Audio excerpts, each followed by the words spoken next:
Hi, my name is Jennifer Volbrecht. I served in the Marines from 2004 to 2009. I was a crew chief on a CH-46 helicopter. I want to share a story about my deployment in Iraq and earning my combat wings. The story was featured in a book called Paper Dolls, which was by Pam Deluco and a group called Combat Paper Press.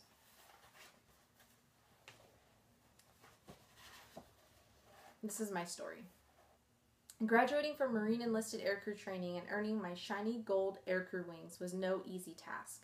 After boot camp and combat training, I went through a year of rigorous mental and physical training, including rescue swimming, aircraft mechanic, and flight school. My family watched as I marched out with my class in my Service C uniform and had my wings pinned on. It was a moment of pride, accomplishment, and empowerment. Being one of few women to earn this special device, I was officially a CH-46 Echo helicopter crew chief. This was only the beginning of my journey.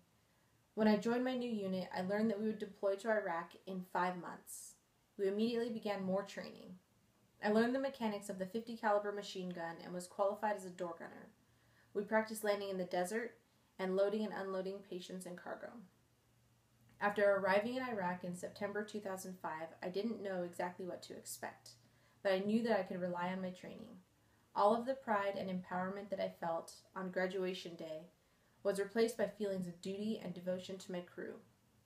I wanted to be a good crew chief, and I wanted to make sure that my crew could rely on me to make good decisions. At 19 years old, this was a heavy burden. We began flying operational missions days after arriving. We flew casualty evacuations, transports, resupplies, and raids. I learned the mechanics of each mission type until I was comfortable leading each one. Flight hours and missions would be recorded in red ink in my flight logbook indicating hours flown in combat. After 2 short months in Iraq, I had earned enough combat hours to wear the insignia of Marine enlisted combat aircrew wings. The ceremony to receive this device was a lot different than my original aircrew graduation.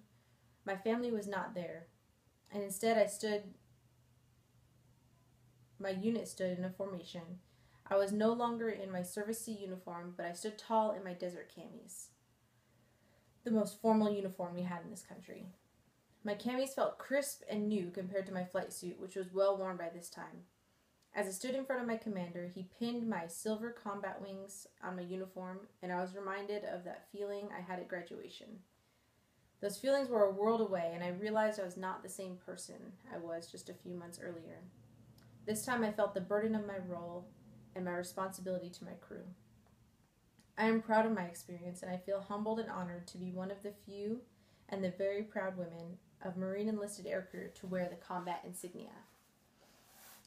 I want to share that story because while I was overseas, it was hard being away from my family and not having them there during that special time when I earned my combat wings.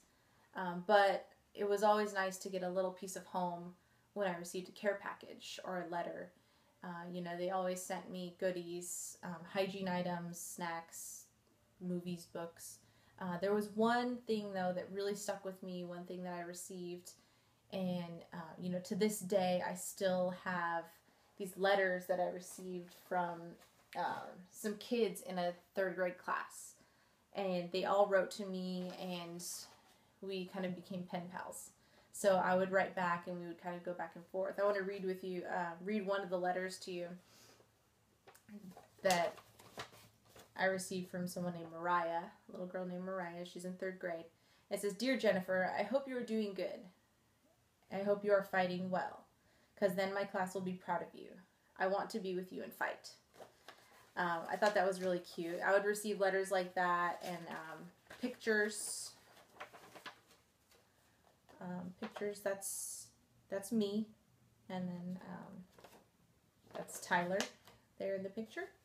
So, we just became pen pals, and it was just really special. It was special for me to receive the letters, and I'm sure it was special to those kids too that I was writing back. And even when I came home, I went and visited the class, and I let them look at some of the pictures I had taken, and I just let them ask questions and everything like that. It was just really neat. And, that was probably one of the most special things that I received from home.